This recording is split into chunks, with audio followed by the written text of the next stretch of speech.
Oh, the weather outside is frightful. But inside is so delightful. It's Christmas in July. Let's review. Let's review. Let's review. Ring a bell. Season 12. Bum. Bum. All right, folks. That's right. We have done 12 seasons of Christmas in July. Dragon, what does that mean for us? Well, that means we've been doing this for at least 12 years. Yeah, but I think it means that at this point we've kind of hit the end of the road. And that's, I kind of want to formally announce it right at the top. This will, in fact, be our final season of Christmas in July. Dragon, I've thought about it, and I don't want this to be like set in stone or anything. I don't want the audience to like get their expectations up. I think in the future, if like a Christmas episode of a show that we're covering or watching comes out, then we can do like standalone Christmas in July, is kind of like how we do Thanksgiving. So like the moniker of Christmas in July, I don't think is going to die out completely. But this is the last time that we're going to do a collection of 6 Christmas episodes and do a whole theme month around it. Just because, like, folks, at this point, like, I feel like we've pretty much covered most everything there is to cover. And I just think that 12 is obviously a very Christmas appropriate number to end off on. Well, that's the thing, folks. Unfortunately, the benefit of hindsight, had we kind of like foresaw the next 12 years, I think we would have realized, if we'd cut back on the episodes, we could have got at least 24 seasons out of it. But somebody had the idea of let's cover, 31. Did you really want to do this shit for 24 years, Dragon? That's like a quarter of your whole life. Oh wow, we put it that way, Tiki. I'm just saying, bro. All right, well, fine. Well, fine. We could have done like 12 episodes. It's still, I don't know. The point being, we've we cover a lot of stuff up front. So we have covered essentially, folks. It's not just like thoughtlessly like, we're just gonna do 12. It's like we kind of covered everything. So we kind of hit on like the special stuff with the since we ramped down the 6 per season. So if you can always go back to the to the beginnings and see see us cover like pretty much all the stuff that we went overboard on some things. We cover like multiple episodes within certain episodes in some cases. So sure we've covered the full gambit, folks. We are we're trying to end big or end right, so. And on that note, Kogias, I do believe that this is the first time we've talked Smallville. Dragon, that's right. That's correct. Yeah. So on that note, Smallville, like, just to get into it, it's a show that like it was always in my periphery. I know my sister liked it when we were teenagers, so I watched a couple episodes with her. I couldn't even tell you what episodes those were. That being said, Dragon, I'm not gonna lie to you. This episode, first of all, was fantastic. It's a great way to start. I agree. It pretty much like covers all our favorite sensibilities when it comes to Christmas in July. Dragon, the secret sauce that makes me really want to just sit down and watch this whole show? John Glover? John Glover, abso-fucking-lutely. Yeah. I was sold. I was brought in with John Glover's performance here, man. Like I really want to see the whole series now. So I don't know. That might be something that I might actually have to start binging. We'll see. We'll see if I actually commit to it, because I have issues with commitment when it comes to TV shows. But that's true. Especially, this is also 10 seasons, so 10 seasons with, I'm assuming, like 24 episodes apiece. Like 20, for like 22, maybe. Oh dear. The same. Okay, at the very least, I assume he's in season 1, right? Or do I have to wait to get? No. He's in it from the get go. Okay, good. So at the very least, I'll try with season 1. Like, I mean, it might be something like It's Always Sunny, where I'll just kind of like chip away at it as it as the months go by. But no, I definitely want to start watching this, especially because let's face it, I am hyped up for Superman. I'm in a Superman mood. So, yeah. Okay. So, yeah, Dragon, suffice today. I mean, this episode, like I said, it checks all the boxes for me. It really checks all the boxes. What say you, sir? Yeah, well, as far as Smallville goes, I mean, the big draw with Smallville was kind of the Donner Superman of it all in terms of like, Smallville is very much it's heavily inspired by, Act 1 of Donner Superman. There's a lot of love and reverence towards it. And obviously they went a very different, basically it was a CW before there was a CW. It was, the WB. Oh, I remember the WWWWWWWB. Yes. Michigan J Frog. Oh yes. But yeah, I it remember was. UPN as well, but I mostly remember UPN just for Simpsons reruns. I mean, you got to remember the early 2000s, early to mid 2000s. That was like the resurgence era for Superman. Because you had Smallville, which is basically kind of like it's kind of like we're settling for the Superman without a cape, and then eventually we put him back in it with Superman Returns, and well, to mixed results. But you get the Well, idea. Superman Returns kind of killed the momentum that Smallville sort of conjured up. Let's be honest here. That's true, but Again, I've Small. told you that I was in the Superman Returns midnight screening, right? I've told you that. I believe so. And it was like one of the most like unenthusiastic dead movie theater experiences of my life. Yeah. Anyways. Okay. The point being, Smallville was kind of like that was the event TV of our era, in terms of like, you and I, at least I myself, can't stand soap operas. This was like the first approved soap opera. This was like, like everyone, like, oh, America What was in the time general. period for this? When did the first season come out? 01. Okay, so yeah, for me it was Lost in 04. That was when I was really like all in on like, oh, this is my soap opera. But that's the thing. This is the era of like that This is TV was kind of. pre-Lost though, and I respect that. But yeah, that's kind of the thing. This was like the TV that was like this is like the beginning of that sort of thing, where you get like the event TV or the serialized television. You get the Uh-huh, uh-huh. Smallvilles and the Lost, and this was the Supernatural as well. I Supernatural mean, was. of course you had HBO, but that was kind of its own beast, and like cable TV just wasn't really doing serialized stuff all that much. Like, I don't know how much serialization is in the X Files. I know the X Files. There's definitely a running plot, but I also know it can get very episodic. So the X Files was kind of a step in the right direction, but I feel like I think you're right. I think a show like Smallville really kind of took it to the next level as far as like, all right, let's just tell a continuing story, basically a soap opera, but with a big budget, with good actors. So that's the thing. It was kind of taking the HBO formula and bringing it to kind of the network kind of Uh-huh. framework. But yeah, I Smallville for me, I can't say that I've watched all 10 seasons. I can't say that because it's 10 seasons, and you got to remember Smallville has always been Captain this. Logan would be so disappointed, Dragon. Hey, I helped him. I actually I counted all of his crypto freaks for him, and I actually Really? Oh yeah, I god. did. I count. He asked for help. I counted all his crypto freaks, and I got a prize. Yeah, Okay, I actually got like a little Lex Luthor Funko from nice, Smallville nice, from nice. from Cap. So how dare you, sir? I'm kidding. I'm joking. I jest. Anyway, okay, my point. Uh, what was I getting at? Oh yeah, right. So yeah, I can't say I've watched all the episodes of Smallville, but because that's the thing, Smallville was always we've kind of talked about this with Gotham. That was like the most we've ever really talked about Smallville because that was kind of Uh-huh. the equivalent where Gotham was always kind of the talked about Smallville kind of spin off or kind of in the vein of like the young Bruce Wayne show, which ultimately no, it wasn't Dylan Massett, no, the other young Bruce Wayne show. But yeah, we had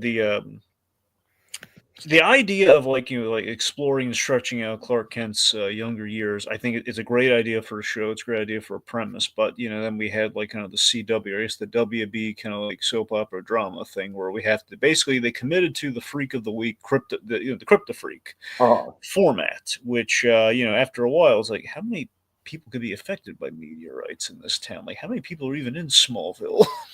Okay, I'm sure that gets a little repetitive, but do you think that the actual like it seems like the running plot with Luther and his father is consistently compelling. And if we're into like season 5 or like what season is this? Season Well, this is 5. yeah. If we're into season 5 and it's this compelling, like I don't know. Well, yeah, that's what I'm saying. You have other. It's the aspects beyond like the whole like we're adding like superpowered people. Let me say the whole show is kind of in. It's all coded in foreshadowing of like okay, the bylaw, the Bible of the show is we can't do Superboy. We can't put him in the costume. We can't do Uh-huh. this with him. So that was always the big restriction, which was kind of the appeal. Like, okay, there's still a lot of good story to tell, but again, we have to pad it out with other things like the Luthors, which is a great idea. Having exploring an element of Superboy, which was in the original Superboy comics. Clark, Superboy and Lex Luthor were friends. So exploring that with Clark and Lex, there's an idea there. And that's what the show runs with. The whole show is built upon the whole Lex and Clark dynamic and the friendship and the comparison between the Kent family and the Luthor family. That's all gold. That's great. To me, the kryptonite with Smallville, if you will, was when we reached into the Superman era of storytelling, which Gotham also suffered from, where we basically do the we're doing stuff that, well, he should be in costume at this point, or he should be fully Superman at this point. Like, I don't think Lois Lane or Perry White should have entered the Smallville framework at all. Like, keep Yeah, yeah, Smallville yeah. in Smallville. Like, we I shouldn't was have the wondering daily. about Lois Lane. Yeah, like she gets introduced, I want to say, in season 4, and that's what I'm Okay. saying. It's like, to me, Smallville really feels like if done right, 5 season, but honestly, the way they really did it, 3 seasons of actual, like, it's in Smallville, it's small town, it's like the early years of Clark Kent, and everything else is like we're infusing elements of the mythology because, again, it's kind of the classic thing with Superman where over the years, we have to spice up Superman and give him really cool bad guys, but it's nowhere near as cool as Batman's Rogues Gallery. So it's as kind of like yes, anime fan is hinting at a little bit of the George Reeves Superman, where the problem with the George Reeves Superman is he's just fighting guys in business suits every week. We need bad guys, and with those bad guys, it's like with Batman, you have the mob, so you can get away with that. But like you can do Long Halloween. Superman, not so lucky. You get Bruno Mannheim with alien weapons. That's about it. Sure. They throw in like that's why we have Freak of the Week. We can't just have a show where it's like it's a fun like exploration of like the morality of Superman forming. It's like we have to see him fight other super beings. So that was it. This episode does not suffer from any of that, which I think is why it plays really well. And that's not to say the episodes in which we have the Crypto Freaks is bad. It's just saying that Right. it No, is but a I mandate. did figure that this is probably like stronger than your average Smallville episode, though. I feel like if every episode was this strong, I would have heard that this show was much more like worth going through. But that's not to say I'm dissuaded, though. That's not to say I'm dissuaded. It's like for me, like primo Smallville, like Smallville at its height of what it really the show could have been, what it should have been. Honestly, at its strongest, there are episodes like this. The episodes where we foreshadowed the destiny of Superman were like giving him bits of the mythology, but the biggest one, of course, famously, Rosetta, the Virgil Swan episode, the Christopher Reeve episode of Smallville. That is like the episode of Smallville because that's essentially someone telling him that you're from an alien world. That's a big element for that character. It's kind of a reinvention of how to do it, and it's a passing of the torch. These are the kind of things you can get from Smallville done right. It's the mystery of Clark Kent finding out who he is. Each season was earmarked with like he comes to grips with having powers. There's a season there. He's learning flight. Okay, another season. And the whole like where do I come from, which essentially is the Christopher Reeve season. Like these are the stories that you can get from Clark Kent, like the becoming of the identity, where it comes from. But again, that story has a shelf life, unfortunately. 10 seasons, that's a really long shelf.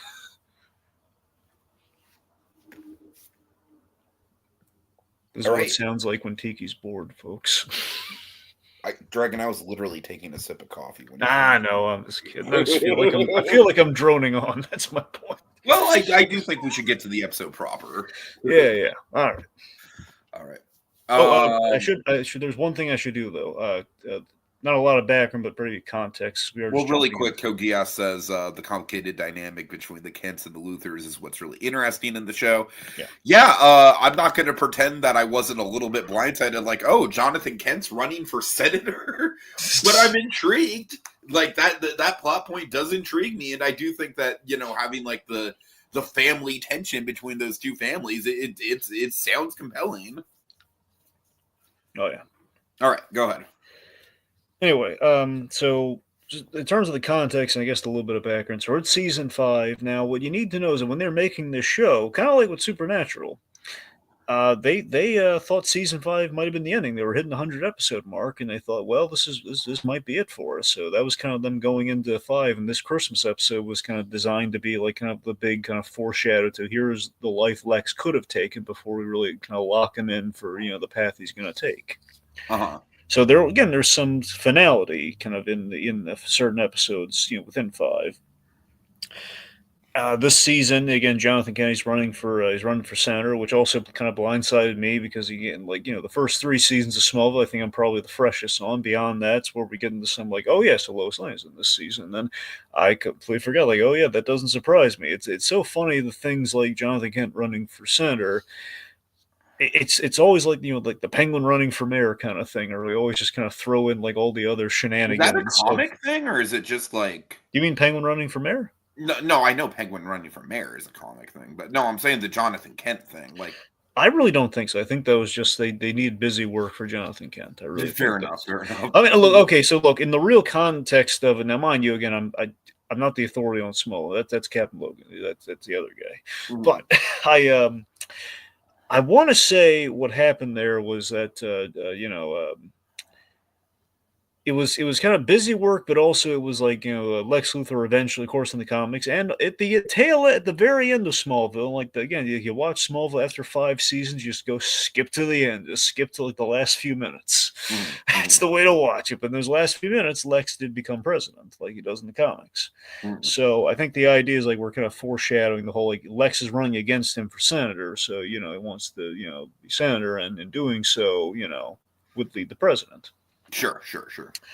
This is the first Christmas episode for Smallville ever, and they never confirmed this, but feels very the whole episode a lot of Nicolas Cage Family Man. I could see that. I could see that now that you mention it. Yeah. Yep, and they broke the Crypto Freak formula. I don't know if it was the first time they really broke formula, because again, we had Rosetta, which does not have a Crypto Freak in it, so probably not the first time. That was way back in season 2, but it is a rare occurrence. Okay. All right. Okay, so yeah, let's just get right into it. So we start the episode off with a back alley meeting, if you will. Well, it's more of a warehouse, right? Well, no, it's this weird subterranean part, like a club. Okay, fair enough. We have a character. Is this guy a regular? In this season, again, with the whole political thing, he's kind of like he very much gives me Turk Barrett vibes. Oh, absolutely, yeah. So it's Christmas Eve. Christmas Eve. Lex meets with his dirt guy Griff, who was it seems to be the right outside of Smallville. Which is the whole thing of like doesn't want to get within the Kents and everything in Smallville to really do his dirty dealings here. And he basically wants to sabotage Jonathan Kent's race for Senate. We have the Spirit of Christmas song playing. Trope. Oh yeah.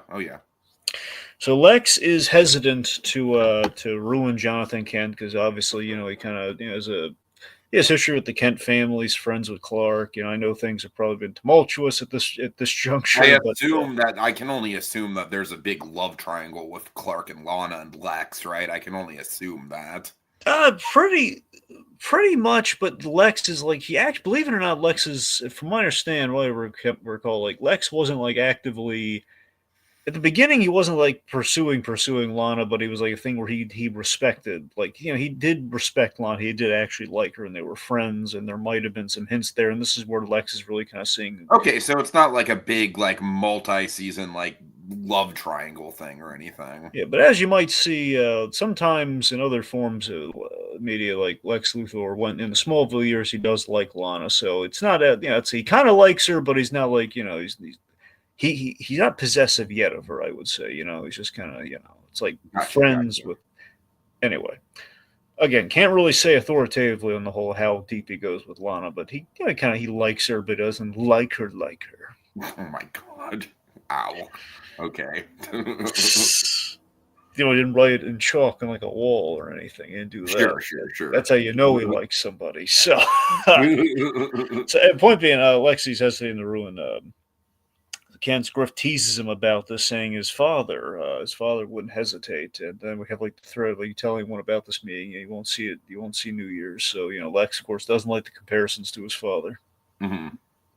Which, of course, the charm of Smallville is that, okay, Lionel Luthor, the way John Glover is wonderfully playing him, is basically the tease of, like, we don't want Lex to end up like Lionel Luthor, but he's playing it so much like Lex in the future. It's awesome.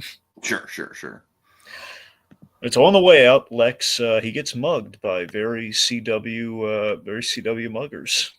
Yeah, this kind of comes out of nowhere. Honestly, this might be the weak point of the episode for me. Yeah. It's just like, hey, look, the plot needs to happen.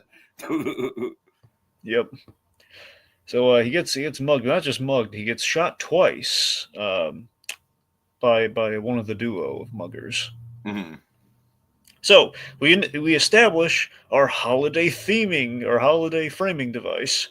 Lex is in a coma right now, which basically brings about kind of our family man, but really kind of a combination of It's a Wonderful Life and Christmas Carol, kind of his Christmas Carol journey by proxy of It's a Wonderful Life simulation. It definitely does have some It's a Wonderful Life vibes, just because of the the whole idea that he's getting to see a view of his life, like how his life would be different and whatnot.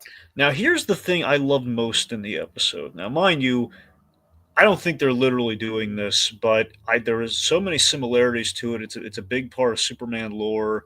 It's an Alan Moore story in Superman lore, even. Which Alan Moore only wrote Superman like 3 times, and each time were very, very substantial. A lot of parallels to the Black Mercy, I'd like to think. You remember the Black Mercy from Justice League Unlimited, don't you? Not off the top of my head, I'm sorry. Oh yeah, Black Mercy is one of the great Superman stories. Essentially, it's Superman's birthday. They have the alien plants like adhered to him, and it's making him like basically have a perchance the dream kind of hallucination of what life would have been like if Krypton didn't blow up and he grew up on Krypton. And it was like, it's the alternate life he could have had that is his greatest dream. But again, the longer he's in there, this plant will eventually kill him. Mm-hmm. So we're kind of doing that with Lex, I guess, is what I'm saying, by proxy of like kind of a coma. It's like a vision of like what his dream come true would have been, but the longer he's in this coma, it might not end well for him. Got it. So he's married to Lana, and he's got a kid. Yep. Now, the reason I'm with the Lana thing, I mean, I really now again there is a love triangle with him and Lex and Lana, but it's not, it's not there the whole time. I don't know when it starts. I don't know if it starts because of this and then it goes forward. This might have been like the real, like Arnold holding the photo. Like, yeah, I mean, because I'm not gonna lie, like when I saw the episode, I definitely took it as like, okay, this is probably something that's been brewing for a while. It's probably like, I mean, knowing the CW and the whole, the whole soap opera quality of the show, or the network in general, I definitely took it to be like, all right, like this feels like it's building off of tension that's been there for a long time, but I guess not. So I did a little research on the episode before we talked about it. And so Michael Rosenbaum, of course, he has. I love his podcast Inside of You, but he has a spin-off podcast which is called Talkville, in which he and Tom Welling go basically do a rewatch on Smallville, all the episodes in which they talked about this episode. And basically, I'm going off of him saying Rosenbaum weighed in on like the whole Lana thing, and his basically what he said was that there was a lot like Luthor had more respect for Lana versus like a romantic pursuit, but this was like maybe the beginnings of that suggests to me that this was maybe kind of like the season 5 is probably the beginnings of him. Like I know they share a kiss at the end of the season, like outside the dream thing. So I have a sense it kind of starts this season. So I bring it up because in Superman the Animated Series, which we may be getting to, let's just say there's an episode where Lex has eyes for Lana Lang, and it's very interesting. Anyway, so that's happened like the Superboy TV show and stuff like that. Anyway, so it's always kind of interesting when we kind of like pull like a Lex and Lana thing, where it's like Clark has Lois Lane, but he can't abide Lex being with Lana. Can't abide it. So he wakes up in bed with Lana Lang, and a kid walks in, like, oh my god! And then not only that, when she gets out of the bed, she's preggers. Yeah, that's the big reveal. Yeah. It's like, oh my god, yeah, just the shock and awe, and just this Lexi. Here's the thing: so Rosenbaum definitively, everyone across the board, mind you, will see Nick Holt's got his work cut out for him. Oh yeah, for sure. People have said for years, like the definitive Lex is Michael Rosenbaum. They love Rosenbaum. Some people actually said, why couldn't James Gunn? Because he and Rosenbaum were pals, and they go way back. Why not put Rosenbaum in the Lex role? Rosenbaum's like, I already kind of had my turn. I don't need to come back for it. So that's one of the reasons why. But Mhm. yeah. So it's the way he plays Lex has always been like a top, like the main. It's the reason people tune in week to week. Let's be honest; they love Tom Welling as Clark Kent and Rosenbaum as Lex Luthor, and that friendship and just the way they play it. So he plays Lex so kind of uncomfortable initially, which Lex would be. It's just like what is going on here, Yeah, yeah. So he goes to the bathroom. Which also like the bedroom, everything's very decorated, Christmassy. Mhm. Got For Christmas sure. decorations. So Trope. yep, Trumpy. So let's see. They're doing all this last minute stuff on Christmas Eve. Big trope, Oh yeah. like buying a tree. And so then we have Lexi goes off into the bathroom and he sees in the reflection his mother, who's kind of operating in the kind of the Clarence role, kind of the the guardian angel kind of Kind of guide. a little bit more malevolent though. That's true. So yeah, we mentioned Julian. I gotta be honest, I completely blanked on Julian. If anyone in the comments remembers if Julian is like if Lex had a brother or a friend named Julian, Mm. cause I know Lex has a sister in the comics, and I want to say she was in Smallville, but that's why I was thrown off by Julian. So Uh-huh. it's a little unclear. But all I know is like the mother was responsible for the death of Julian. So does not have fond memories of his mother. So so she's showing up kind of the taunt him here a little bit, like basically like, but Oh my you know, god. Now I want to see, like, I mean, obviously we're probably never gonna get, like, Bates Motel is never gonna come back, but wouldn't it be fantastic to see like a Bates Motel version of It's a Wonderful Life with with Vera Farmiga in the Clarence role? I would love that. Dear God. Be And wonderful. the Scrooge is Nick Ford. Oh, jeez. Now, I don't know I about that, but know, I know. anyway. So, but yeah, so the mother's, the mother is kind of a Mrs. Luthor here. She's kind of a guide, and like basically expositing that look, Lex, all of this can be yours if you make the right choices. Okay, so the whole make the right choices element of the episode. So I really love this for our purposes because I kind of like I want to be clear. I don't think I've ever really seen this episode before. Talking about it here, I've always wanted to cover this Mhm. episode because again, it was like a blind spot for me. It was this it was like the Oh, I think it worked out like gangbusters for our purposes. it did because I've been meaning to. Every year, this. I keep always throw Lexmas in the running, and it Yeah, never yeah. made the cut. Year after year, just but just finally being able to talk about it is kind of is so serendipitous. I see, oh my god, the plot line that I've infused in almost all my pitches, or so frequently into my pitches for Christmas in July and seasonal shenanigans, was in this episode. Right, Just right. the whole thing of like you have my go-to pitch for the holidays, like we have like the dreams or the either a nightmare sequence or like an extended kind of like a fantasy element in which, well, not even just that, so usually either through a dream sequence or just like we're playing between the cuts of like seasons because we don't I want it to sound like it would actually fit into the narrative or like what's happening with these shows. So to do that, you have a character kind of like thinking about like like, oh boy, a big decision is weighing on me around the holidays. That's usually my go-to pitch. So Sure, seeing sure. that Yeah. as the whole crux of this episode delighted me to no end. And I mean, I kind of get the gist that this is probably going to be like a turning point as far as like the plot goes, like once we get into the ending. And by the way, I mean, we'll get there when we get there, but one of my favorite elements of the episode is how the ending like totally subverts your expectations of how a story like this is actually going to end. Yeah. So, All right, so back in reality, Christmas at the Kents. So basically, Kent Farm's kind of like a Hallmark commercial in this. this episode. It really is, yeah. It's very charming. Jonathan Kent, he's burning his hand on Christmas cookies. He's trying to eat early. Trope. Yep, they're for the party. Got Clark and Lana. Lana spending her first Christmas, her first Christmas with the Kents. Mm-hmm. It's the first Christmas trope. Oh yeah. They're decorating the tree. Let's see. And Pa Kent, he's stealing cookies. Oh my god. Very adorable. All right, let's see. So basically, the Lana thanks Clark for saving her from another plastic store-bought holiday by being able to be at the Kent farm, which is all classic, old traditional Hallmarky kind of Christmas. Mhm. Even the ringtone, even Clark's ringtone, it's very seasonal. All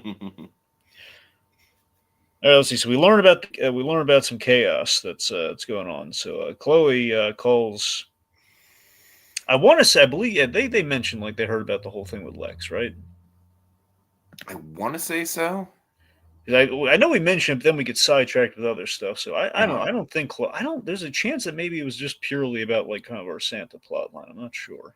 Honestly, yeah, I don't really think that Clark has any investment in the Lex side of things. I don't even think he knows about it, Because I think honestly. you'd imagine if he knew, he would have shown up just for moral support. But then again, things can be tense between the Kents and the Luthors. But Superman, so of But course at the he's same time, I mean, I like as good as the Lex stuff is, I think the stuff with Clark is just as good. I love the folks. You'll notice we went with the Lex image. I was so tempted to go with the Clark image, but it's Lex is in the title. So. I'm not gonna lie, Dragon. If I would have actually had a say in the in what the thumbnail was gonna be, it would be hard to pass up the Santa.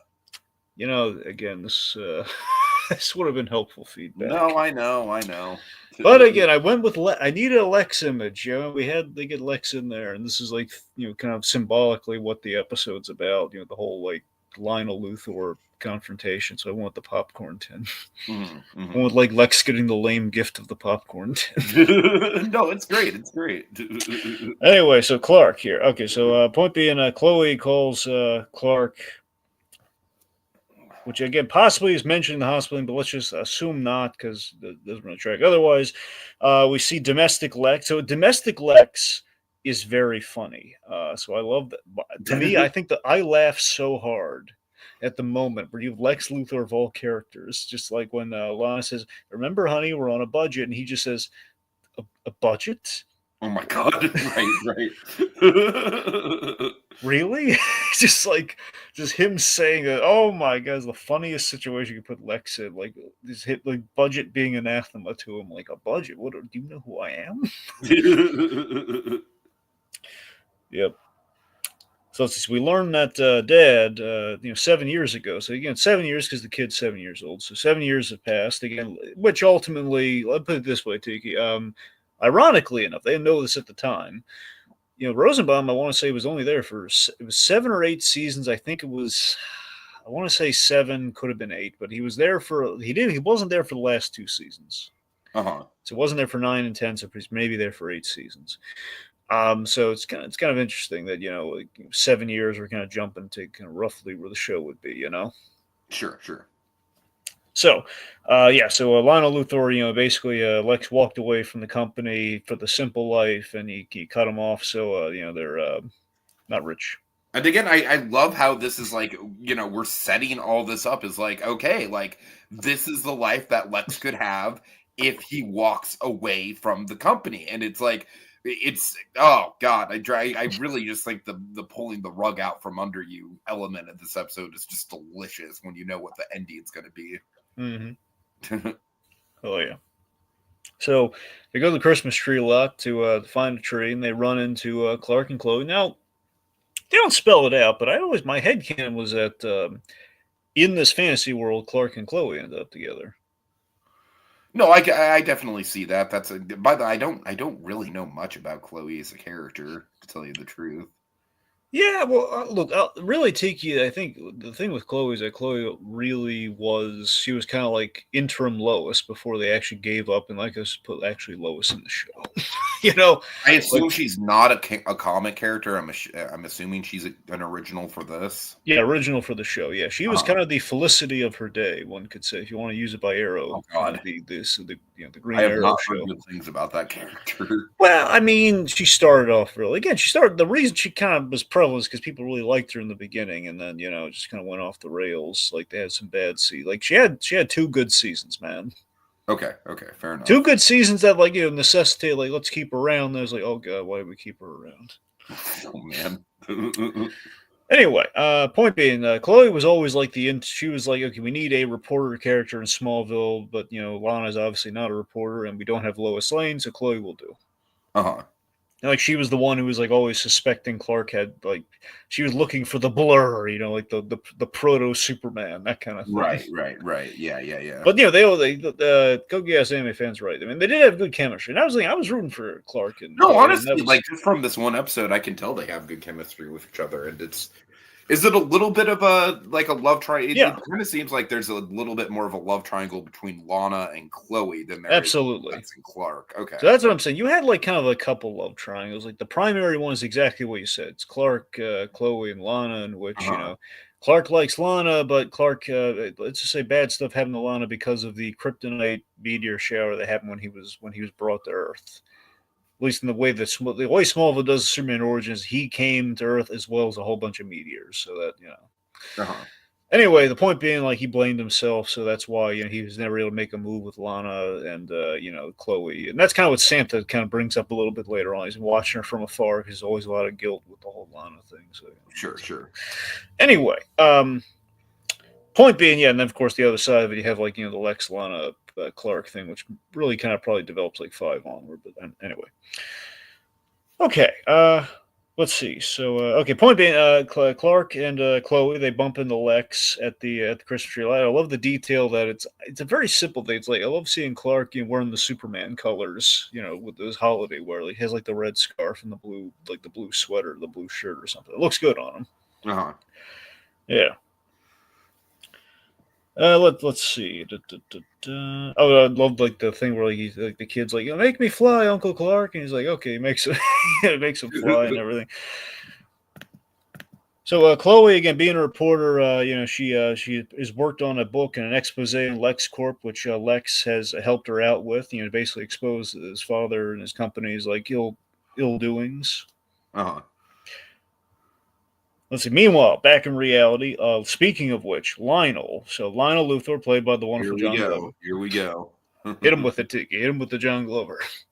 Yeah, so basically what's going on here is he's just like and Lex kind of spells it out at the end of the episode where it's like Lionel Luthor is basically like I cannot have a son who's a cripple. Like, he's trying to act like a protective father, like I will do anything to save my son, but really he's putting his son in danger by doing this. Like essentially what he's going to do is like the doctor is saying like they can operate on him, but odds are he's going to be paralyzed from the waist down.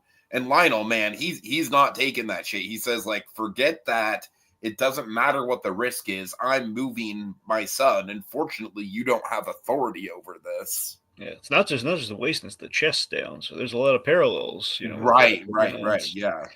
Yeah. So this is he just refuses this. He goes for the risky surgery to avoid a crippled son. Which again, you're right though. It's just that's the cell of Lionel Luthor, where again, protective of his son, but he protects his son like an investment, and he will not abide like weakness in the Luthor family. He won't do it. Mm-hmm. So let's see. Again, still in reality, Chloe and Clark, they're at the decorated Daily Planet, which again, we shouldn't have a Daily Planet, but we do. Right. Really shouldn't. Oh, by the way, you're gonna love this. Okay. Do you want to know who they got as Perry White in Smallville? Oh God. Okay. Who? You're I'm gonna curious. love this. Okay, Okay. you ready? Yeah. Michael McKean. Michael fucking Keane. Oh my God. Yes. Great. That's great. Yeah. I do love that. Yeah. Now, what season does he pop up? Well, I mean, they've introduced. I forget if he. I wonder if he's shown up this early since we have a Daily Planet. So I mean, it's Oh, possible. I want to say when we introduced Lois, I that's think that's we. honestly like another inclination for me to watch the show. I'm So I not. want to say the early because we introduced Lois in 4. So presumably, if we have the Daily Planet now in 5, so either we get the Daily Planet in 5 or at earliest maybe 4. It's a guess. Uh-huh. So I mean, if we had the building, I presume Perry White we would get to him sooner rather than later. Right, right. But all I remember is in the last episode we do have this great, like like the a great Caesar's ghost from Michael McKean.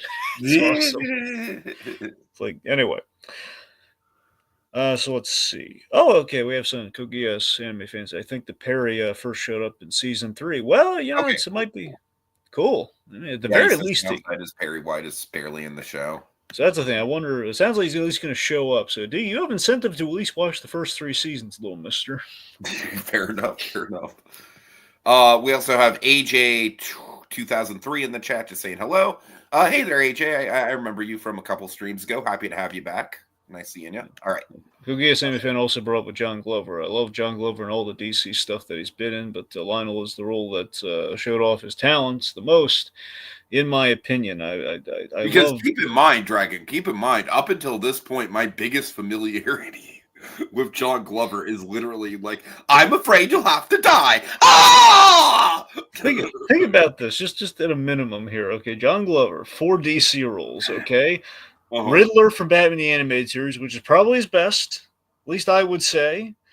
Lionel Luthor, yes, admittedly, that is also like that's the other top tier one. But again, for my late '90s friend here, Batman and Robin, Dr. Jason Woodrow, Uh-huh.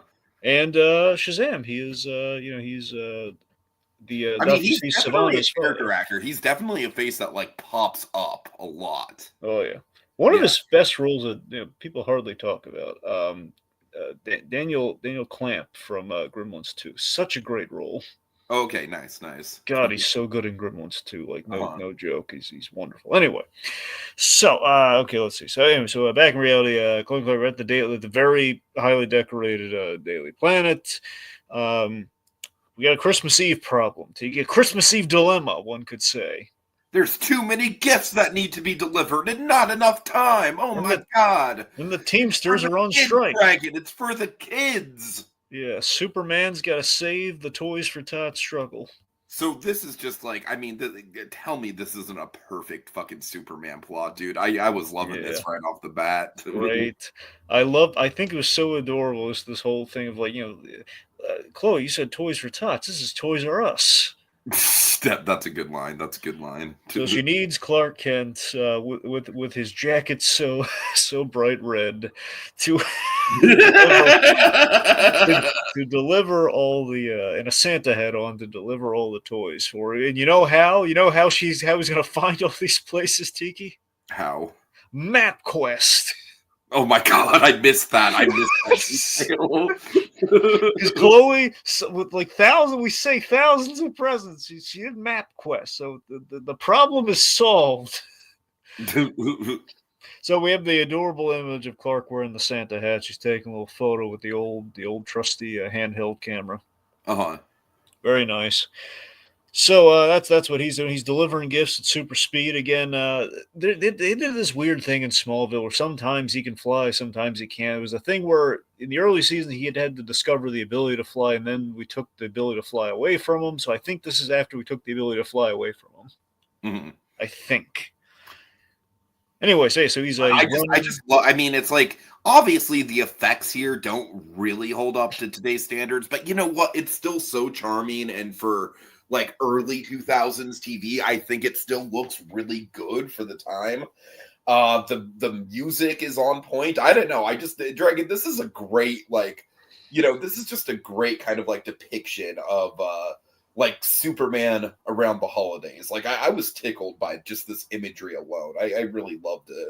I agree. I love that he's eating the cookies, by the way. Yes. That's a great touch. And he gets caught by the kids. He's like, "You're not Santa," and she points outside her window. That's Santa. So we reveal a drunk and disenfranchised Santa Claus precariously on a rooftop. So I'm just gonna say it right now. Like, I mean, Yes, I mean, obviously the Lex stuff is great. The Lexmas, the fantasy, like it's all good stuff. Dragon, this to me is without a fucking doubt the heart of the episode, my friend. Now, mind you, we have it's not the first time we've ever seen Superman talk someone off the ledge, but It's the first time we've seen Superman talk a Santa Claus off the ledge. that is That correct. counts for something.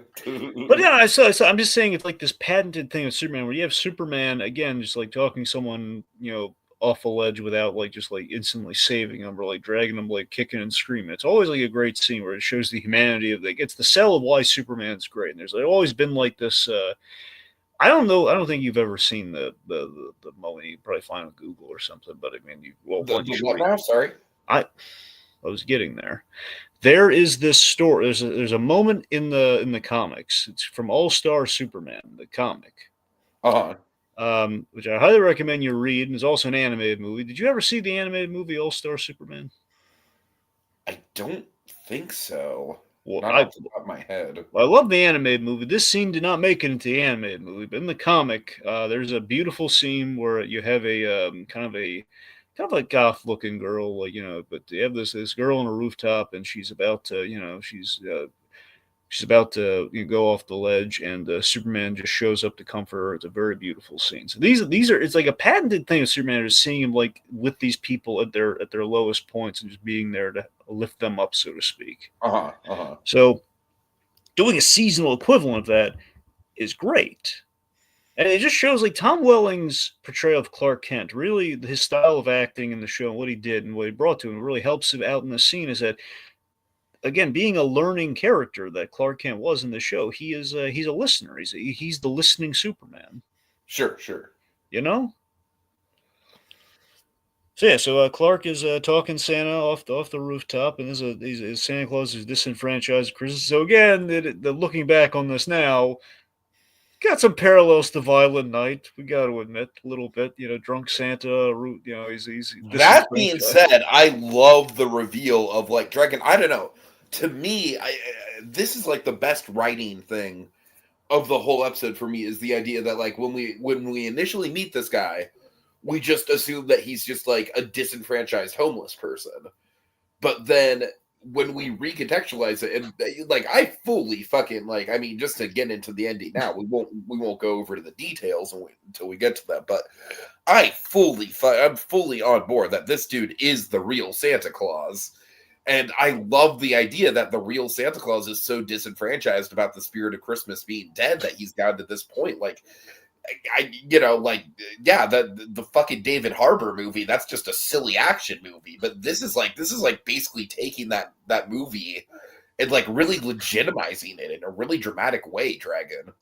Yeah, I mean, tell me it's not inspiring to have Superman, kind of inspire a disenfranchised Santa Claus, like the actual guy, like It's Superman. Great. It's great. Yeah. Like that's everything you live for with Superman right there. It's like, yes, this is absolutely on brand. Even if and it also plays him well because Superman is like one of the Silver Age characters you could have, and having this very Silver Age idea of like Superman interacting with Santa Claus, but having it like grounding it in this way.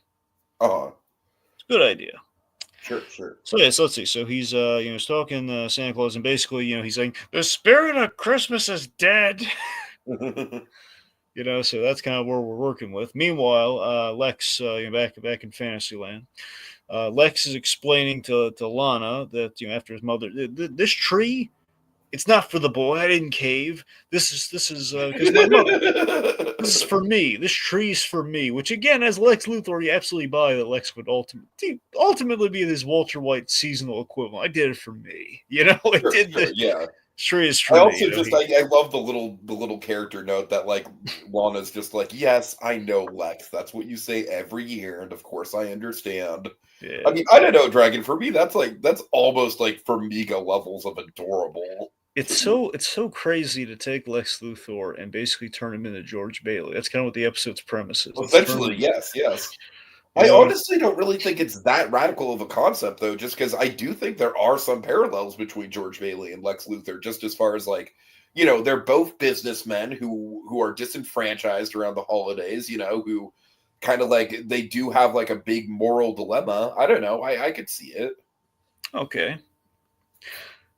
All right. Like So obviously George Bailey is more, like he's more good just inherently than Lex is as a human being, but but still, I do think that it's a smart kind of. It's definitely like it's not a comparison you would think of right away, but I think the comparison works. obviously, like the inverse of Lex being he's the beloved kind of pillar of the town, like a Superman would be. Only it's Lex, so they basically the holiday equivalent to that is George Bailey. Right, right. Yeah, so let's see. So all the basically Lex is making up for all the Christmases he missed because basically after his mother died, Dad canceled Christmas. So Lex is kind of happy. He's feeling happiness for the first time in a long time in this show. Uh-huh. And also, then we have he goes inside. We have the corporate gift from Dad, which is a wonderful fu. It's a Christmassy fu. I know. Look, I know people like the popcorn tins, and the tins can have like decorative holiday stuff on them. I get it, but it's such a, you know, it's Oh a, man, dude, the popcorn tins are where I first discovered caramel popcorn was a thing. I love me some caramel popcorn. if anything says corporate gift, or like basically like you don't know what to get somebody, it's the popcorn tin. Uh-huh, uh-huh. But yeah, so I love that. I love again with the image here. I just love that it has like the LexCorp logo on it, representative of his father. It's Lex again. It's the father intruding upon like the happy-go-lucky fantasy that he's having in the guise of a holiday item. So that's why I really love this image, and it's why I really love the whole holiday popcorn tin idea. That again, his father sends it every year as like it's not a personal gift. It's just a reminder of what he left behind. Uh-huh, uh-huh.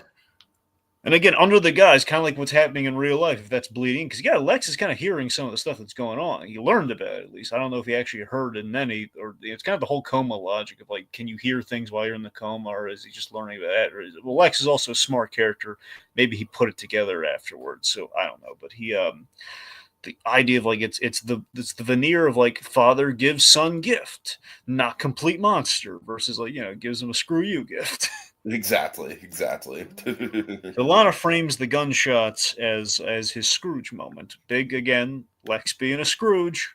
Of course, of course. The And honestly, transformation. this is like one of the absolute biggest examples of the whole like Scrooge stand-in thing. I mean, this is like honestly, Dragon, if we were to like rank our top 10 Scrooges, I think this is on the list of all the Scrooges that we've done in Christmas in July through the years. Oh yeah, I think so. All right, let's see. So Santa Claus recaps the episode.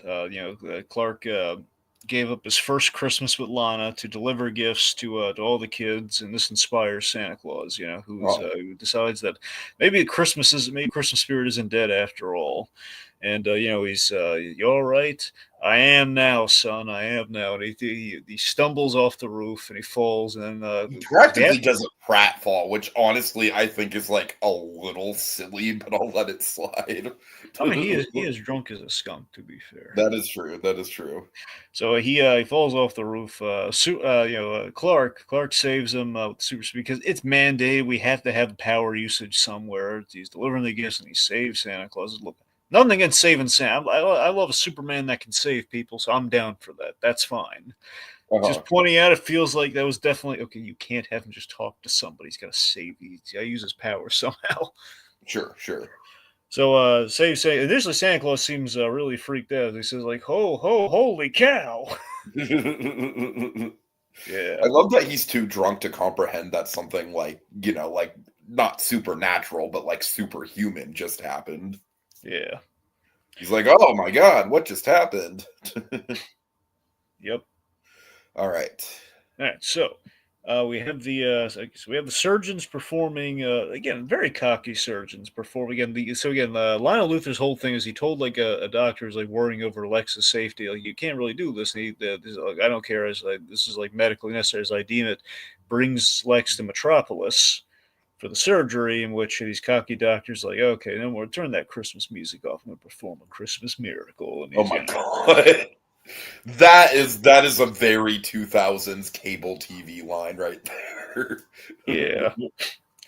So back in Fantasyland, we have Christmas with the Kents. Jonathan Kent had become senator. We give him a The little underrated spin-off of Christmas with the Cranks. Yep, yep. The Kents don't want to celebrate Christmas this year. Oh God. They want to go on they want to go on a cruise. Okay, tell me that wouldn't be delightful. Tell me that would be delightful.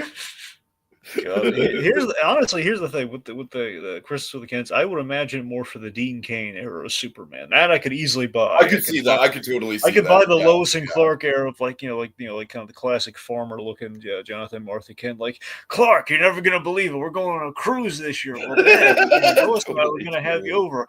Go, come on, we've had so many. We got to do this for us, son. Like okay. Then of course the cruise ship gets stuck, and Superman has to show up and bail him out. Uh-huh, uh-huh. Oh God. Perfect. Chef's Yep. kiss. Chef's kiss. There you go. Okay, so we have the nice to do, and I love that. So the fantasy version of Christmas with the Kents is a very it's very white Christmas. Very we have like the white lights and everything versus like the It's very very home. Hallmark. It's very Hallmark. I love that it's two different varieties of Hallmark if you put them side by side because real world Kent Christmas Party very down home like John Denver kind of Hallmark Christmas. Here it's very much like Right, right, right. Yeah, it's all yeah. white. It's fancy. This is like fancy. This is like Lacey Chabert Christmas. This is like the Totally, this totally. is like we have like the white Christmas tree, like the white lights and everything. Like it's Christmas, but it's kind of muted colors Christmas. It's like it's one Uh-huh. of those. Oh man. All right, so we have Senator Jonathan Kent. The whole so just some eyes about getting into the nitty gritty here. The whole premise of Smallville with the Kents and the Luthors is that Jonathan Kent doesn't trust the Luthors and he doesn't trust Lex, even though he understands where Lex is coming from. He just doesn't trust him, which is very well founded. But again, that lack of belief is like one of the things that kind of turns Lex to the dark side. It's always Uh-huh. like he feels that hesitation and trust from Jonathan Kent. And this fantasy version is like, what if Jonathan Kent was just fully, embracing Lex? So this whole fantasy being like Lex did get shot, but what if he changed his ways after he got shot? So if he turns it all around, Jonathan Kent actually warmed up to him, and he became senator, and he saw the good in what Lex did, and then this all leads to this really beautiful moment of like Lex. He shows Lex that he won this humanitarian award, Sure, sure. and he has like the heartwarming line, "I couldn't be prouder of you if you were my own son." And that's just like, and again, it's like, given what we're building up to at the end of the episode, man. Again, I'm sorry if I'm repetitive here, but I love the foreshadowing. I love that it's like, like we are going to twist the fucking knife by the end of this episode about all this sentimentality. Yeah, and he utterly the main reason he has like this tense relation with Jonathan Kent is that, and just the Kents in general, said he's insanely jealous of the Kents because they have the family life that he always wanted. Right, right, right. I mean, like just seeing the one episode with John Glover, he's not exactly father of the year Oh God, material. no. Whereas Jonathan Kent absolutely is. Yeah. So this is like the best day of Lex's life. Thanks to his mother, everything's going great, and she reminds him that look, this is entirely obtainable, Lex. Just make the right choices when you come out of this. Follow your heart, not your ambition. And then we have a classic staple of Smallville, the Lex and Clark scene, where they're outside by the porch and they're having a little conversation. Lex is like kind of like filling the gaps. Like, how the heck did I land Lana? This is like, well, he became the man she could love. Yeah, yeah. What about you? Like, why didn't she end up with you? Like the idea that he's happy for Lex and they're still good friends after everything that's happened. Like, there's probably some hints of like love triangle, but it's the idea of like, hey, you know what? We're okay. So I wasn't ready for her. You were, so Yeah, it's nice. It's nice. which might add some pressure in like season 5 as to Lex maybe trying to make some moves on Lana, like knowing that Clark might hesitate. Uh-huh. So meanwhile, back in reality, again, as things are great for fantasy Lex, real Lex, he's crashing. Things aren't going well, and again, I love how we parallel this, where the real Lex is kind of crashing right now, and I mean, Lana. basically what we get here, like throughout the episode, is essentially that whole storytelling device of like when things are going really well for Lex in the fantasy, that's when things are like taking a turn for the worst with the medical reality of the situation. Oh yeah. So again, as that happens, good news. Lana gives birth. She gives birth to I believe like a baby girl. Uh And of course, as that happens, though, Lana Dragon, I starts. gotta say, the way that this moment plays out is fucking haunting, dude. Yes. Oh Just, yeah. I mean, this is honestly like one of my worst fears when it comes to losing a loved one is that it happens like this fucking suddenly. You know what Oh I yeah. mean? Where it's like everything seems fine, and then all of a sudden it's not fucking fine. Yep. Just they're having a little like a joyous conversation, and I think Lana. Lex is literally like, I think what he's saying is basically like he's looking at the baby, he's like, "We made that, Lana. We made that," and then that's when it takes it. It's like, oh god, it's such an innocent sentiment. So then she starts to crash, and again, Uh, perhaps my theory, my headcanon, like in this is that Lex. I want to say when they're you could read it one of two ways. You could read it as Lex is crashing. Then his reality is crashing around him. But I kind of read it as Lex was crashing, but then when he's like on the when he's being fixed up in the OR, and then he basically is on the way of coming to, is like waking up from a dream. So that's why everything's kind of crashing around him in the dream, so to speak. That's why like things are at their worst and they're reaching their logical conclusion. That's what's going to wake him up out of the dream. sure, sure. So, point being, Lana's not doing well, so he desperately visits Lionel. I love the lighting on this. By the way, Lionel's like in this cold blue lighting the whole Oh yeah, the scene. lighting's fucking excellent. Yeah, the great production value there. So he shows up at the Luthor mansion, which I want to say is the mansion from the Spider-Man movies. By the way, Oh, I could totally see that. It looks very similar. I Yeah. could be wrong. Here's the thing, because they reused that mansion in Arrow, and I want to say at Oh, really? times Okay. that's thing. So in the Spider-Man mansion, the Osborn mansion Spider-Man is in the show Arrow, and I want to say they also used it for Smallville. Uh huh. Uh huh. Yeah, because it's in Vancouver. It's like kind of a Canadian kind of. Anyway, um, anywho, sorry. What was it again? Oh, right. So no sympathy from Lionel. He's None showing up, whatsoever. No Christmas and, spirit. and John Glover plays this so brilliant. He It's is so basically fucking cold, man. He's chilling here. I love his dialogue because his dialogue feels exactly like how like fully formed Lex Luthor would enact this situation, which is the whole like Uh huh. gist of Lionel Luthor. He is like every worst quality that Lex could have.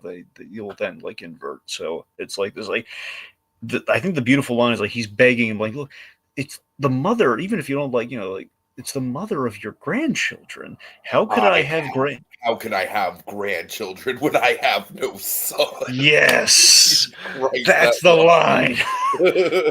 How line. could the way Glover says it so like how could I have so quizzically how could I have grandchildren Right, when I right, don't have a right. son? It's almost like he Such a poses like right, a genuine question. to put it in the English terms, what a right prick. Like God. So the point being, he can't save her. It's but I love so ultimately what I love with this episode and the twist that this episode takes us, and I think the big lesson that Lex takes away from all of this, and it's the wrong lesson to take away from, but I love that how he would arrive at this. the The point is you can't save her. Every decision that you've made, which the whole episode hinges on, like making the right choice and the right decision and everything. It's Lionel Luthor as kind of like the devil on his shoulder, like as far as the decision goes. Like mother's kind of the angel, father's the devil here. Like every decision you've made has brought you to this moment, which means you've opted to be helpless. So that's your lot in life now. You opted to be helpless. You turn your back on family, yet you're asking for familial help. You can't have it both ways. Uh-huh. And I wanted the way I read it is that this is Lex's mind, in his like subconscious state through the dream. This is Lex, making the logical argument to himself of like, so the whole crux of this thing is he's basically weighing the whole do I bury Jonathan Kent or do I not bury Jonathan Kent, being the big pivotal decision that he's making through all of this. Which, of course, one path might lead you to being a good guy. The other path leads you just being on the villainous path that deep down Which you're is such heading a on. fucking like. I mean, it's. I don't know. It's haunting just because it's like. if he goes down the path of righteousness, if he goes down the actually morally good path, he will have a good life, but there's going to be tragedy. But it's like, if he goes down the path that he's going to go down, we don't actually know what's going to happen. Like, there's no guarantee that he ends up with Lana, unless I misunderstood that.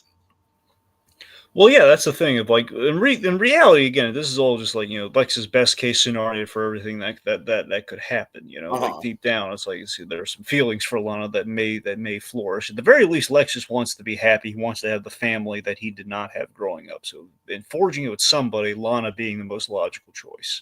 Sure, sure. That's what he wants. That's what kind of life could be. Again, if he went the more kind of the rat of the Kents, like the more like the simple life. Uh-huh.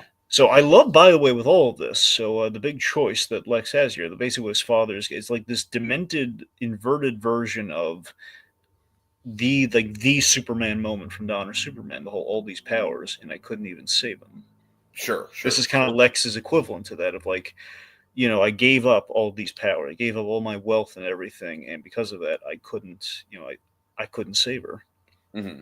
It's very much. It's kind of like it's kind of with the whole like good and evil, light side, dark side of Lex Luthor. It's very kind of like it's his Anakin Skywalker moment. It's also via childbirth, even that he loses the wife. Right, right, very much so, yeah. So yeah, so we have like the thing of like go on, get back to your happily ever after, which is such a biting line from Lionel Luthor saying, "Hey, this is everything you wanted. Enjoy the dead Oh man. wife." Yeah, yeah, yeah. Better get back to your wife who's fucking dying, and I could do something about it, but But I I'm choose not. not to. Yep, and again, like him knowing about the whole like your surges in Metropolis, which again maybe Lex kind of hearing what's going on in the coma of like this is this is where I'm at now. Sure, sure, sure. Yeah, yeah. Yep, and again, I love it's the ambiguity of the dream. Like he could be thinking of this outcome for Lana because it's like his subconsciously he's trying to say, Lex, this is what's going on right now. You need to wake up. Uh-huh. Okay, so he's with Lana. He's by her bedside. He's begging her, he's pleading with her not to give up. And Rosenbaum's performance, by the way, again, no Both one of ever their gives. performances, honestly. Like, I mean, you mentioned that the actress playing Lana like gets some backlash, but like, or I think Code Geass mentioned that actually. But like, Yeah, I mean, Lana is like, I don't know, just again, not knowing the context of the rest of the show, I think she's really selling this moment, man. I think she's really selling like the heartbreak that her life is suddenly ending, but like wanting desperately to convey to Lex, like, you are a good man. Please hold on to that, even if I'm gone. Like, I think it really got to me, dude. It really was powerful. you gotta remember Lex again, being the character that he is, and the way Rosenbaum has played him in the show. This is like this is a truly rare moment in the show where Lex is being very vulnerable. Like we've never seen like the layers that Lex is playing with the happy, like kind of these uncomfortable with like all the praise, like everyone toasting, the humanitarian of Smallville and everything, and then on the flip side, just like seeing him play such tragedy, like Lex isn't the kind of guy to cry like this. This is a big moment for him. Uh-huh. Is Rosenbaum just playing this excellently, by the way. And of course, Rosenbaum. I loved him ever since he was the Flash in the DCAU. That was always my go-to with Rosenbaum. And then I was not like the whole like I love him from Smallville being the first time you ever see the guy. So it was always I knew he had range because he could play the Flash, he could play Lex. We have that episode where he and Lex switch brains, which is fantastic. Anyway, yeah, so we have the I love yous, and I love honestly what I think worked really well was like in the delivery of Rosenbaum's acting was the whole like maybe I always tell you that. It's the idea that he's extrapolating what probably he's piecing together that he knows it's a false reality, and he just wants to say, look, maybe I always tell you this because he's not sure, but because he can't recall it. Right, right. Yeah, it's the family man of it all.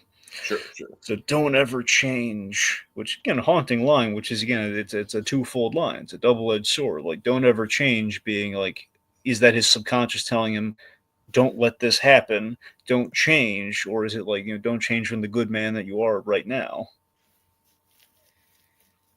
Yeah. So she dies, and this is a mixed message in Lex's head as he's angry at his mother and his guide here that it's this is a better life, like one full of this much pain. This is like, no, this is love. which again is just like Lex is like, this is I BS, mean, man. like, you know what? If I am to get sentimental here, Dragon, I'm kind of to the point in my life, I'm 35 years old. I've been single for a long time. I'm to the point in my life where it's like with a relationship, like I'll take the good and the bad. Like if I had a choice to get into a relationship knowing that it would end in something like this, I still would. Dragon, actually, you know what, Dragon? The movie My Old Ass with Aubrey Plaza, that was in my top 5 of last year. That goes into that very notion, the very notion of like, if you know that someone you love is going to die, do you avoid that connection in a time travel sense? So I find it very moving. Let's see, we have AJ 2003 in the comments saying, since y'all are talking about Smallville, what are your thoughts on the new Superman movie? AJ, I am personally hyped. James Gunn is one of my I don't really I'm a little bit out on superhero stuff. I have a little bit of superhero fatigue. James Gunn is like right now the only director that I actively trust consistently to deliver a great superhero product. I have my ticket, Dragon. I have my ticket 10 p.m. Thursday. I am stoked. So yeah, very stoked about that, AJ. We'll probably be doing a spoiler cast on it this weekend. I don't think I'm going to be involved just because the timing doesn't work out for me, but it's going to be Dragon and then channel contributor Rohit Dar, who's a much Well, oh, sorry. yes, it's not Rohit, but it's gonna be somebody. You know who it's going to be? I don't want to confirm anything. Okay, well, regardless, whoever it's going to be, I'm sorry. I just assumed it would be Rohit. I know. He can't. There was a whole thing anyway. All right. Whoever it's going to be, Dragon, is probably going to be a bigger DC fan than me, anyways. Anyways, I digress. Let's get back into it. Anywho, but yeah, that's the thing. So it's the age old question of like, do you want to live the full life knowing it's going to end in tragedy? Like, again, that's a life full of. That's basically the opening of Up. That's essentially what's being promised to him here. You have a life. It's going to end at some point. There will be an end in. It'll end in sadness, but still you'll have all the love that led up to that moment. Versus like Lex, so like, what if I could prevent that? Uh-huh. You like avoid the pain and just like have life on my terms as I see fit. But again, the life, it's a life full of ego of like being able to control everything. And what kind of life is that to lead? Mm-hmm, mm-hmm. So I was weighing that, and he's just really upset. But again, justifiably upset. Like I love it's a very solid debate to have. I think though, the whole if this is like what you're prompted. I absolutely buy why Lex makes the choice that he does based on what he sees here. Oh, definitely, yeah. So he wakes again, up. I love that most of it. It's all just like kind of like his brain sort of going through the motions. Yeah, so he wakes up to the sight of his father, which is never the first thing he wants to see, because he's like, Lana, he's where Lana is, and he's just like, no, not Dad, not my evil father, oh man, not my biological father, my biological father who's evil. Yes. All right, so we have the Lionel Luthor. He's basically laying out the scenario. He's trying to be righteous about it. He's trying to be like, I did, or I'm sorry, I'm jumping ahead a little bit. Yeah, so we have the back on the Christmas side of things here. We have the Nutcracker Suites playing. We have Drunk Santa, presumably a little more sober now. Drunk Santa visits Chloe, offers his help. Then we reveal she like, okay, sure, I'll get you like a root or something, or like a bag, and then real Santa. We reveal it was the real Santa all along. He's like, she turns around in an instant, all the gifts are gone, like magic.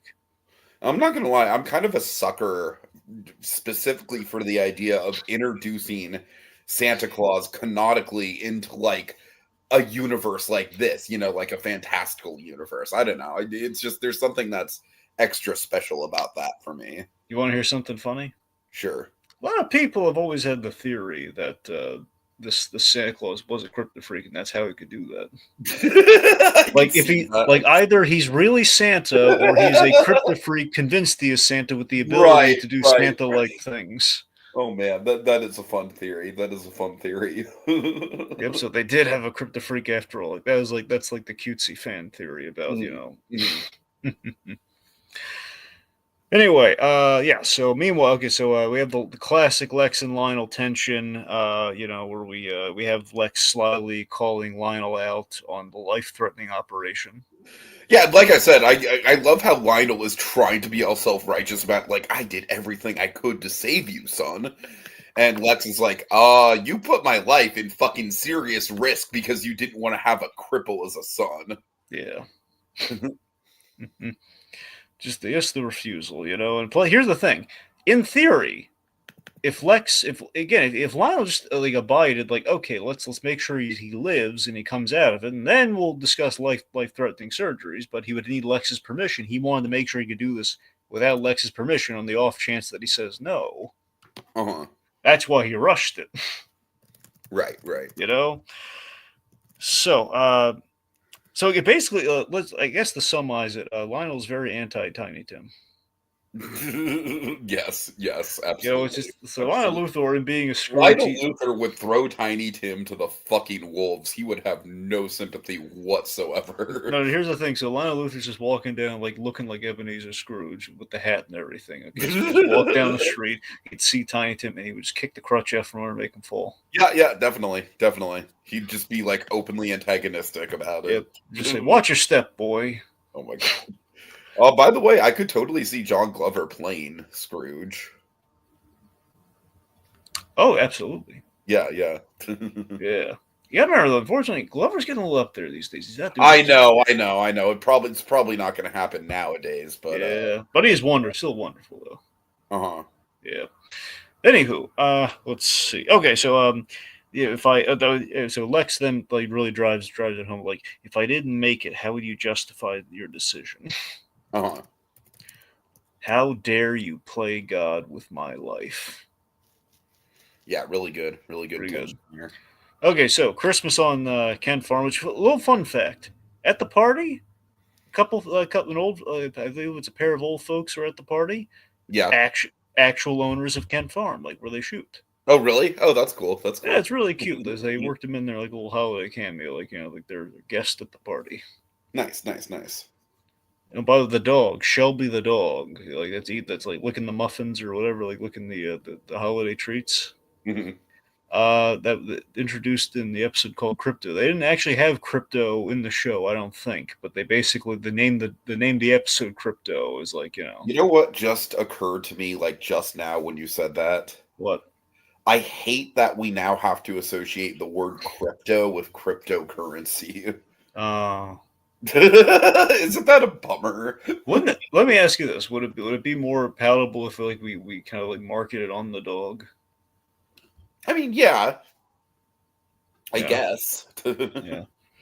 That way, you have like the stupid the crypto that I'm thinking of is spelled with a C instead of a K. That also helps. Yeah. Anyway. You'd be adorable. Oh god, what if kids on a playground, like their interpretation of cryptocurrency was like like Crypto the Superdog theme merchandise, where it's like, here's like some stickers. Box. It's like, imagine that episode of Recess, like the economics of Recess, but instead of like monster stickers, it was like crypto stickers or whatever. Right. Kind of like, here's a pin, here's the crypto act, here's the crypto plushie. Here's like, this is how we build the NASDAQ of like the I have a rare first edition holographic crypto trading card. Yeah. Basically the equivalent to like the first edition holo Charizard from back in the day. Yeah, there you go. Yeah. All right. So, it's Christmas party at the Kent Farm. Very cozy. The dog has Shelby. The dog has like the reindeer antlers trope. Yep. Clark, Clark doesn't believe that the Chloe's I gotta story. say, we don't see like a ton of Tom Welling in this episode, but like we get just enough of him that it's still super wholesome, and I get the vibe that this guy is a really good Clark Kent. Like, obviously, I haven't seen the whole show, but I get the vibe that he gets the character. Not just a good Clark Kent. Okay, I'm going to put in perspective here. Didn't make it in the documentary, sadly, but on record, Tom Welling has said he talked. Christopher Reeve was shooting that episode of Smallville. Christopher Reeve said, it was Hollywood's mistake that they didn't cast him as Superman in the movies. Uh-huh. Uh-huh. He backed Tom Welling hard. He really thought Tom Welling could have been the next Superman. Apparently, Grant Gustin is like actively campaigning to be the Flash again. Did you hear about that? Yeah, but it's like a thing of like so is Tom Cavanaugh for Reverse Flash. You know, they would love to. They love to. Honestly, they are kind of definitive. Specifically, Tom Cavanaugh's Reverse Flash. Kind of I think definitive. there's more of an argument to bring. I mean, respect to Grant Gustin, of course, he was a really good Flash, but Yeah, I think there's more of an argument to bringing Tom Cavanaugh. absolutely. Plus, you could always do always the logic like the remember that Suicide Squad movie where they had the Reverse Flash from the previous continuity. Oh God, vaguely, Dragon, I'm vaguely. just saying it was like it's a cool way if you could actually find a way that you could that like had like the Flashpoint Reverse Flash, you know, traveling that he was like always starving off his death from like that story. So that's how you could have a Flash from a different like disconnected continuity and still be able to have him in there. Sure. I'm just saying, with a character like the Flash, you need to like again, all due respect to Grant Gustin, I kind of feel like it needs to be a little bit like you need to have a little bit more star power there. Fucking Well, Ezra Miller, Jesus Christ. that's what I'm saying. He's a vast improvement from that guy. I mean, Oh no, without a doubt. Oh my God. I'm saying Grant Gustin. He put it. Look, here's the thing. I honestly, I don't think we should do it, but I'm saying hypothetically, Grant Gustin I think given maybe better direction or given like, okay, look, we want you to play a Flash, we want you to play him differently than you played him before. I think he could do it. Right. I just kind of feel like there'd be a little bit of a disconnect there just because the Flash did go so off the rails. Yeah, that's true. So I don't know. Anyway, but seriously, Tom Cavanaugh, Reverse Flash, James Gunn, make it happen, please, oh please, oh please. Yeah. Anyway, yeah. So let's see. So, oh, by the way, I think I mentioned this to you before too. In the Crisis event that they did on the CW, they did bring back Tom Welling, Clark Kent, and again, he was magnificent. They didn't put him in the costume, but they did brought him back, and he was great. And he had like this moment where he did a kind of a Christopher Reeve face, and it was wonderful. Uh-huh. Anyway, so, okay, so Clark and Lana, they have, they exchange some merry, like the little Merry Christmas, or first, the first Christmas together, Clark, first of many, and it's snowing out. It's a white Christmas after all. Trope. I love that Martha Kent specifically points that out. Yep. I only uh, knew that, by the way, because of the closed captioning, but still. also, let's the shout out. Speaking of Michael McKean, the reason we most likely got Michael McKean, at least one of the reasons, is in real life married to Annette O'Toole. Uh-huh. Uh-huh. And she, of course, was in Kidding, the show that no one watches. Yeah. Very solid role when she showed up too. But anyway, okay. So Griff, the dirt gathering underling of Lex Kirk Luthor. Barrett. Pretty much. I'm sorry. I'm not trying to just like discount this character or like, like just say he's just the same guy, but he has such Kirk Barrett vibes though. All right, political Turk Barrett aside. So Griff shows up. He visits Lex in the hospital, making a house call, despite him saying he doesn't do that sort of thing under the circumstances. I think he feels a little bad. Like I made him meet in this remote location. He got shot. There goes my payday. Like he's a little guilty. Uh-huh. Lex. He's Luthors are made of tough and most assuredly expensive material, which is a great line. Yeah, that is a really good line. Yeah, I love how biting it is. I love how it's like it's a subtle jab at his father without anyone having to realize it's a jab at his father. Yeah. Uh-huh. So this is a patented thing on Smallville. We always have like the Luthor, the Lex monologue, and like much the Rosenbaum always hated memorizing the lines, but he did it. Like when they would change the monologues, I would always like get him. Like it's like like any of us. It's like, oh god, memorizing lines is one thing, but the like changes in the script, God. So we have a Lex monologue here. Long story short, is that a near death experience, much like Ebenezer Scrooge. I know what I want more than anything now. Happily ever after. And the secret. You know what the secret is to happily ever after? Power, money, and power. In other words, Dragon, we've got to have money. We've got to have money. Oh my god. But so essentially, Lex is again. It's very much kind of the Anakin Skywalker thing of like he wants to have power over the life and death, and to do that, he needs money and power. So basically, he wants the good life that he was promised, but he needs to secure it. So in case anything bad happens, he'll be able to ensure it's safe. Basically, wants to prevent a Lana death potentially.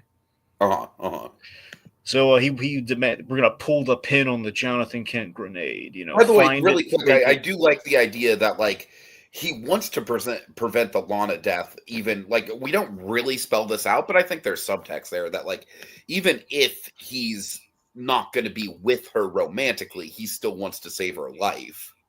Yeah. Mm-hmm. Absolutely. I mean, he's definitely there's concern for Lana, any life that he wants to have. He just wants to make sure, like, nothing happens. Plus, again, his family's been marked with tragedy too, because the presumption is that they had according to Code Geass Anime fan, it sounds like Julian was like Lex's younger brother, which again, sorry folks, I got nothing on that one. But Julian essentially, was probably, I don't know if it was like the mother was directly responsible or if maybe it was a childbirth miscarriage. I don't know, but well, not a miscarriage, but something probably bad happened to Julian at a young age. So he wants to protect like horrible familial things from happening. So more power and control he has, more he can protect his friends, whether it be the Kents or Lana. Yeah. To pull the pin on the grenade, find the dirt, fake the dirt, I don't care. Whatever it takes to knock Jonathan Kent out of the race. Then the music comes to like a big dramatic swell, and it's like, yeah, that's right. You thought this was Lex turning a corner, but it's not. It's Lex going all in on the evil, baby. If you want it, you want to be center. I want it all. So So, it's just like I said, tragic. Dragon, I honestly think that right there, that subversion at the very end, like it was already a really strong episode. I love the stuff with Clark saving Santa. That's all good, but I just, from a storytelling perspective, I think it's so clever. This like subversion of It's a Wonderful Life, where we really do think we are seeing our potential antagonist turning a new leaf, but it's like instead it's like no, what we've been seeing is not that at all. It's kind of the opposite. Like that's such clever writing for me. Oh yeah, and of course also our end shot too. We have like the reflection of the mother disappearing in the glass, and we have like the snow. It's a cold, lonely visual for Lex. Uh-huh. But yeah, I'm with you. This was a delight of a of Christmas in July episode. Frankly, this was a I love I'm just such a sucker for the whole, because again it's always made sense if you want to do something that's going to be kind of like a standalone episode that's not going to encroach but kind of foreshadow things that are going to happen in the show. You want to do like an examination of choices around a reflective time, which is Christmas, which always just kind of goes hand in hand. So doing that as like the main plot of the episode, I think was good. Admittedly, through Smallville methods, like we got to shoot somebody to get them there, but Yeah, that those random muggers are like yeah. by far the weak point of the episode. I'll give them a holiday pass, but it's just kind of like, okay, and suddenly here's the plot that needs to happen. Yeah, but this is like the early 2000s era event TV where we need something broad to happen to allow for like the good stuff.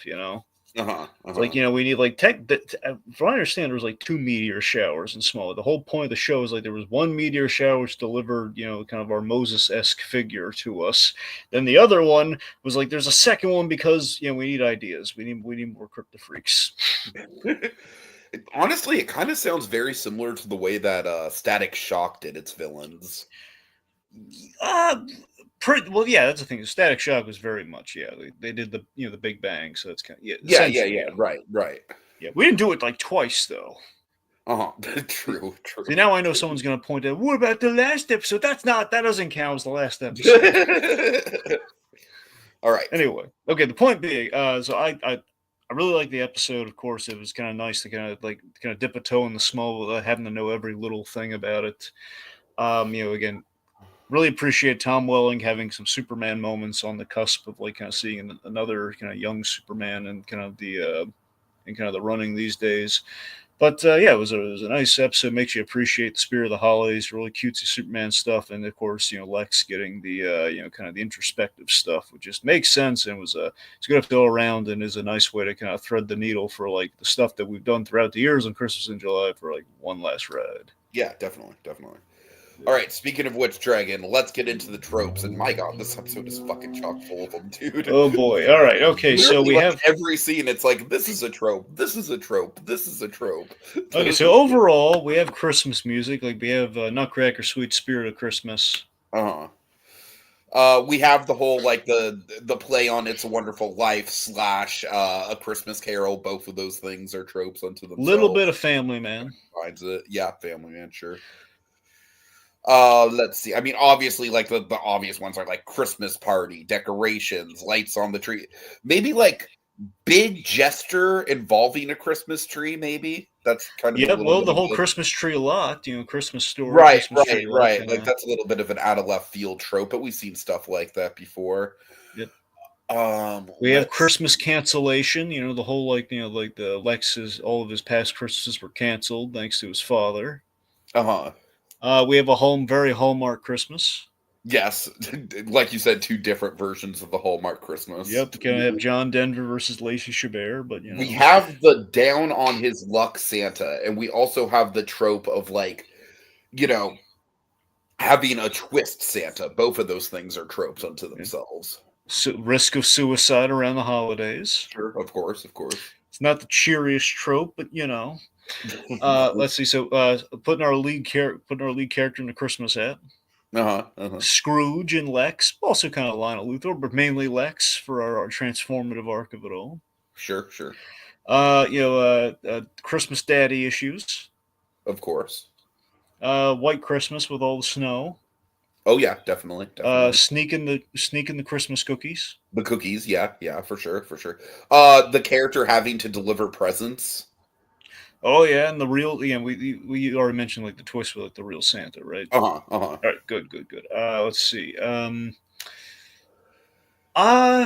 well, putting the dog in silly Christmas outfits. Sure, sure. I'll go with that. All right, let's see. I'm trying to think of the popcorn tin. Of course, of course. All right, I think. Well, again, we kind of hit the decorations across the board. Okay, well, the big Christmas decision. The big decisions around the holidays. Definitely. Obviously, like it's a big one that we made quite a mint on. Mm-hmm. Let's see. Is there anything major where? Well, I guess. Yeah, I guess kind of like life or death stakes around the holidays, maybe. Yeah, definitely. We've like seen that. Like will Tiny Tim get the operation, kind of, course, if you will. Yeah. Let's see. I guess Christmas muggings. I mean, yeah, no, that tracks. Yeah, Christmas muggings. Like it's the sloppiest part of the episode, but it's there. Yeah, yep. We have kind of a variation on ho ho ho. Uh-huh. Yeah. We do. Yep. Let's see. I guess. Well, again, we already said disenfranchised Santa, so we got that. I guess that's about. It's. Yeah, I think we. Oh, well, you know what? Losing a loved one around the holidays. We have Absolutely. Also a Christmas birth. All right, lots of tropes. Yep, so many tropes. But Tiki, it's just, you know what, man? It's been like 12 years, and I still can't believe we have no name for this process. We're fucking failures, Dragon. I don't know how else to say it. Absolutely abysmal failures. I mean, it took Smallville 10 years to put him in the costume just for one shot, and we can't even come up with a stupid title for this process after 12 years. Oh my God, Tiki, we're doomed. This is why everything's coming to an end, because we're creatively bankrupt. You wouldn't just go out on that ledge like Santa. Oh God, okay, that's what she did. God, Tiki, I'm out of options. The weather's so nice out here. I'm just walking to the edge. I mean, give me a reason to walk to walk back on this, Tiki. Give me something creative. Like prove you're not just sitting there. Would you give me pitch me anything, just anything at all. See. Edge.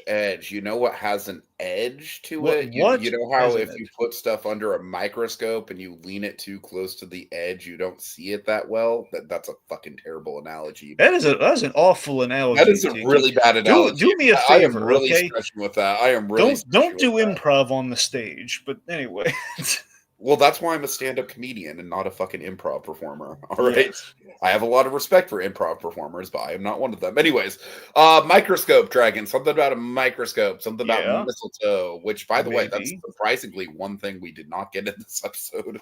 yeah. Mistletoe, microscope, putting the mistletoe underneath the microscope, Wait, perhaps? wait. What did you just say? Putting the mistletoe underneath the microscope? Yeah. That's it. Oh my god. All right. Next time on Christmas in July. Fa la la La, la la, la, la la la, la la, la la, la. la. Also, of course, thanks to Little Blue, Kogias, and Sonia Pantoja popped up, and also AJ 2003. Should have done that before the whole trope thing. That's fine. All right. The Kents are canceling Christmas. Free Frosty. Free Frosty. I'm the Scrooge of the story, Clark.